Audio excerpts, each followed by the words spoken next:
What's going on, guys? Today in this tutorial I just want to show you kind of just break down how I created this short animation here. Let's get to it, not to waste any time. So real quick, I'm just gonna I already created a new composition. Of course, I'm sure you know how to create your background, just how I started here. Just add Ctrl Y or Command Y. You can choose any color that you want. Then I added so what I did is I tried to reduce my frame in between frames.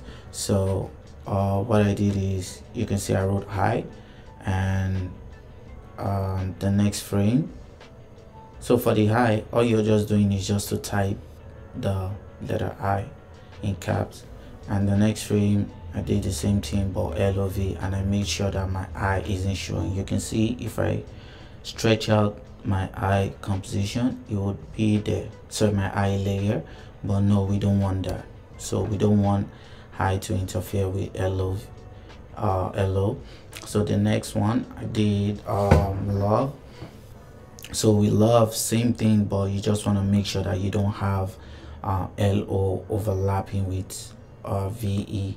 So I wrote out the full LOV, but now it's the only one showing. So once it cuts to just kind of adding some kind of rhythm, some style to whatever you're animating. And just so you guys know, this was just something that as I was animating, I was just getting more inspired. Sometimes it's just you just go with the flow and the creativity comes.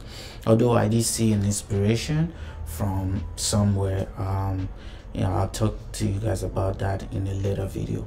But the next layer is gonna be this O. So all I did is created O in a new layer, but I changed the color to black, and I made sure that it's the same size with the O here. So the only thing is, now love disappears, but now you see only the O, so.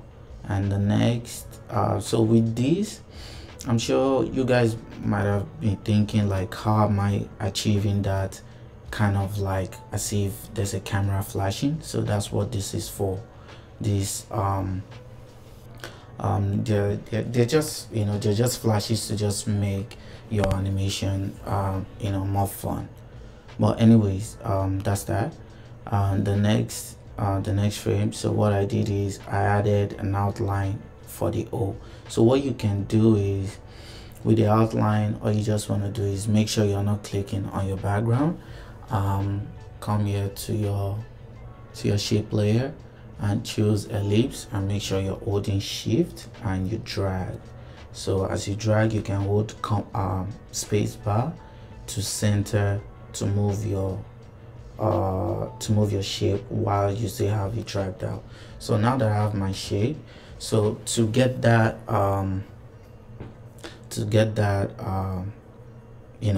hole in it like that, you want to make sure you change it from fill. You want to make sure you cancel out fill, and what you need is a stroke. So you can see with the stroke, and right here you can change the color to any color that you want. You can change the size however you want as well. So let's go back to the main composition. So that was how that was created. Another flash here. Let's go to the next. So here, as you can see, I just animated the position of my circle. If I show you, so you can see your position, I just go from left here to the right, and it goes back. And so when it comes back, now we cut it out, but now we introduce a square. So for the square, I'm sure a lot of you know how to create that. Just change your ellipse in the shape layer to a rectangular, and don't forget, make sure you're not clicking on anything.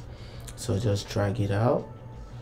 So it's like this just because we have our stroke on. So now we can turn off this stroke off and introduce the fill.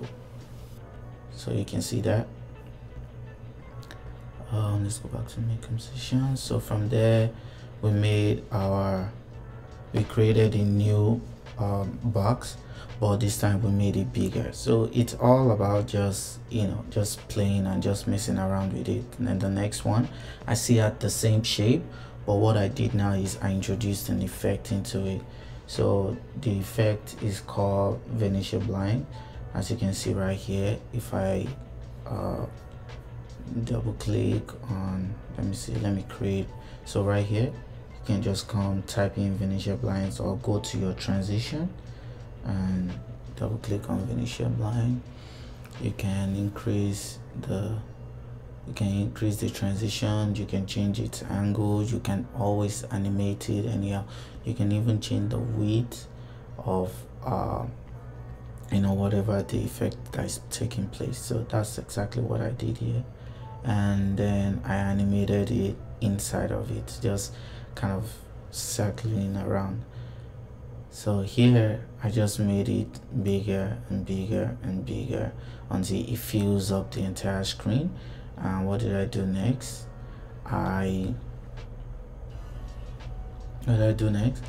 Then I start to introduce all these design elements.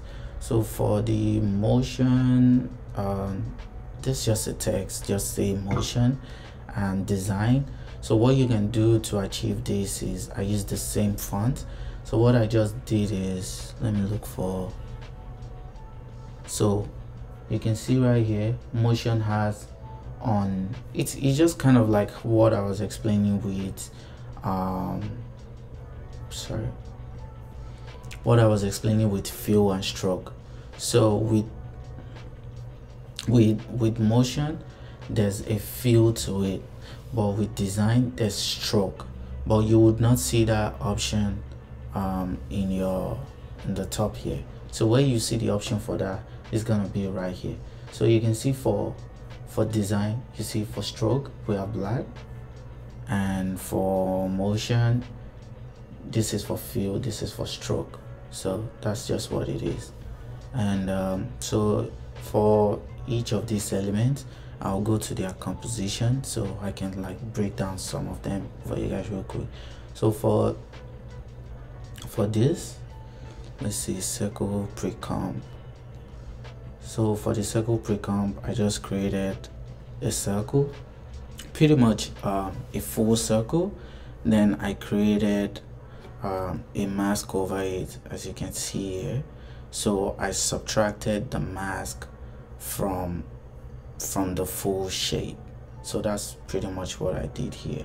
So but then I also now animated this the shape. So but what I used to animate it, I think, is the null right here exactly. So I created a new null. To create a null, just right click, say new, and come to null. So what your null does is it just helps you to kind of act as a parent to any of your layers inside your composition. So then I make the null layer the parent of the circle. So any movement I do to the position of the null, it would affect the circle shape. So that's pretty much how you get that. Let us go back to here where, so what I did is after I created that, like this circle here, right? So what I did is then I bring it into this main comp. So in this main comp, then I just start to duplicate each of the circles and just place them randomly inside the frame. So for, let's say for this one, it's still the same circle, but don't forget, all you want to do is just add the Venetia blind. That then it becomes that. So there's really nothing much to this. All I'm just doing here is just repetition, honestly speaking. So and for these squares, I just created a square basically, but this time I made it a stroke. let me kill the fill. So I created a stroke. Right, so with the stroke you can now like animate it, you can make it smaller, you know, just, you know, and you just can, you know, play around in a different way. You can turn off the scale of one direction, and so you can like scale it smaller, you know, like just play around with it. Then I think those so like I said guys, it's just, if you really take a close look to all of them, they're the same thing but just repetition. So then I bring all of these now to my main composition here. So then you see them all, and you see them all acting. Sorry, I didn't even realize my composition is this long. Then you see them all interacting here.